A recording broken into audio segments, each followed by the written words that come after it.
Fala pessoal, se você curte momentos de reflexão, aprendizado e conexão com a fé, já se inscreve aqui no canal Momento do Pai. Aproveita, deixa o like no vídeo e ativa o sininho para não perder nenhum conteúdo novo. Tamo junto, Deus abençoe você e sua família. Comigo a sua Bíblia no Evangelho de Jesus segundo escreveu Lucas. Evangelho de Jesus segundo escreveu Lucas, capítulo de número 10. Oh, glória a Deus. Aleluia. Lucas, capítulo de número 10.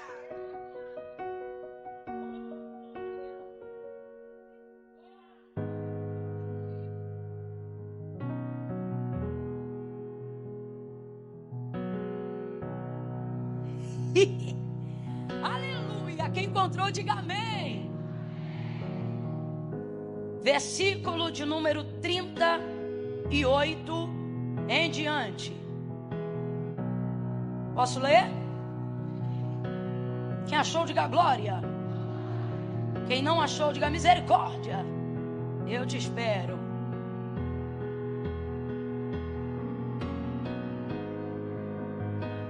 Eu já vou ficando alegre.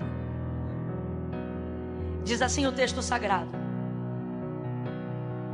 indo eles de caminho, entrou numa aldeia. Certa mulher por nome Marta, qual é o nome dela? O recebeu em sua casa, em outras versões, e o hospedou em sua casa. Tinha esta quem, gente? Isso, uma irmã chamada Maria. Qual é o nome da irmã?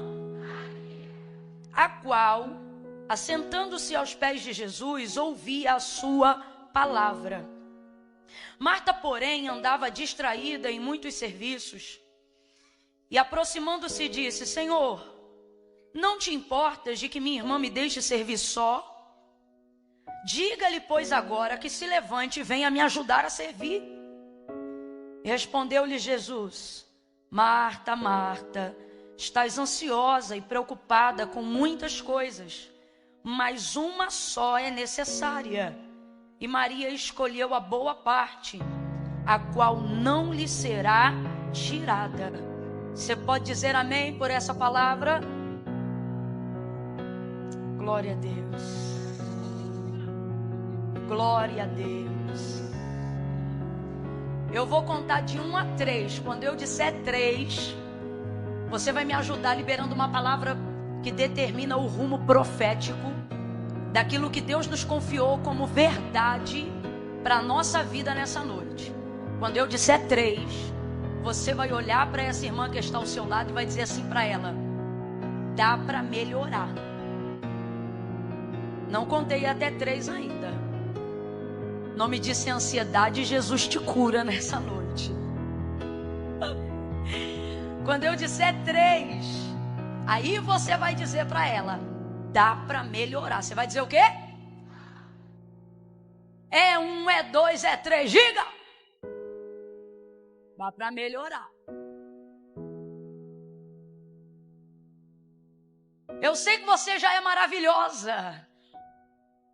Eu sei que você já se esforça a nível máximo. Eu sei que os seus maiores incômodos não são o que os outros não fazem por você, mas são as coisas que você gostaria de fazer e não tem dado conta. Então eu sei que você é um espetáculo de mulher. Mas e se eu te disser que dá para melhorar? Só que não é de acordo com a sua perspectiva, nem de acordo com a sua expectativa, nem de acordo com a sua régua.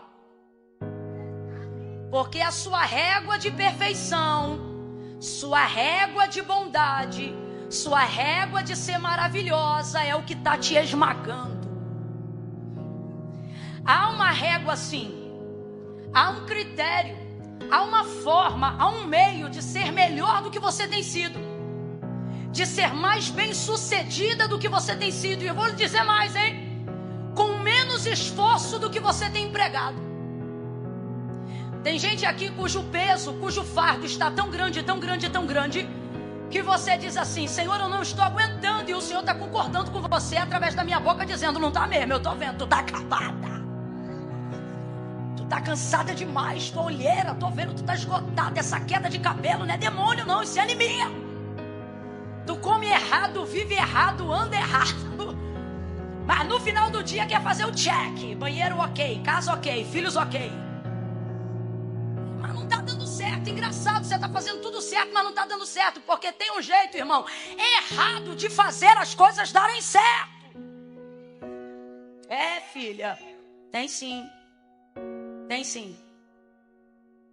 E aí quando nós olhamos para esse texto, a gente percebe que há um jeito certo de fazer dar certo. E que na verdade, muito da nossa energia, do nosso empenho, que tem sido colocado para fazer aquilo que é certo, estamos conseguindo fazer o que é certo, mas infelizmente de um jeito errado. De um jeito que a saúde tem pagado a conta, de um jeito em que os relacionamentos têm se tornado sofríveis, de um jeito onde a nossa vida emocional tem ficado afligida, angustiada. E às vezes a gente não entende, porque como é que pode orar tanto, jejuar tanto e mesmo assim ter tanta coisa descoordenada na vida?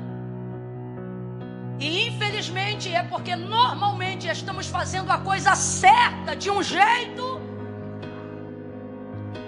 Então quando você diz, Jesus, o que está acontecendo? Eu estou me sentindo tão sobrecarregada, eu estou me sentindo tão pesada. E aí ele me trouxe aqui nessa noite para dizer, concordo, porque o meu jugo é leve e o meu fardo é suave, mas a tua régua, recalachou, é pesada. Tua expectativa é alta. Então o que isso significa? Que nós estamos nos esforçando muito mais para cumprir o que tem muito mais a ver conosco do que com a vontade de Deus para a nossa vida. Infelizmente, muito da energia desperdiçada. Infelizmente, muito das confusões mentais. Infelizmente, muito dos transtornos emocionais que temos passado tem mais a ver com a gente querer atender a expectativa de gente que não tem nada a ver com a gente. Para continuar, desculpa a expressão, mas eu vou falar rasgado, pagando de maravilhosa por aí. E isso está acabando com você. E posso te falar? Só você que não está percebendo. Porque até para quem você quer ficar maravilhosa, esta pessoa também está percebendo. Só que ela não fala nada porque ela quer se favorecer do sacrifício que você tem coragem de fazer para agradar ela. E Deus te trouxe hoje aqui para dizer, te tem uma proposta. E ela começa com um primeiro critério. Qual? Está disposta a perder o título de maravilhosa para ficar com o título de serva? Está disposta a mudar o alvo da régua e ao invés de viver debaixo de um jugo pesado, para atender as expectativas de todos que estão ao seu redor, começar a atender tão somente a vontade de Deus a seu respeito? Ou você quer ser aplaudida o tempo todo? Ou você já se tornou escrava da opinião alheia? Ou você já se tornou um algoritmo social que, se não tiver curtida, remove até a opinião? Porque tudo isso está em jogo. Marta é maravilhosa. E eu não vou utilizar-me do texto para criticar Marta, assim como o que eu trago aqui nessa noite é um confronto e não uma crítica. Porque relaxadas não querem ser maravilhosas, preguiçosas não querem ser maravilhosas. Então, se tem uma mulher atribulada de espírito aqui, por mais que ela não esteja bem, pode ter certeza, foi tentando acertar o tempo todo que ela chegou nesse ponto. Então isso é legítimo, mas eu preciso dizer uma coisa. Um erro não deixa de ser um erro só porque ele é cometido sinceramente. Mesmo que ele seja um erro feito com todo amor, no final do dia ele ainda vai ser um erro. E um erro sempre é um erro. E a consequência do erro não perdoa a intenção do erro. Eu vou falar de novo. A consequência do erro não perdoa a intenção do erro.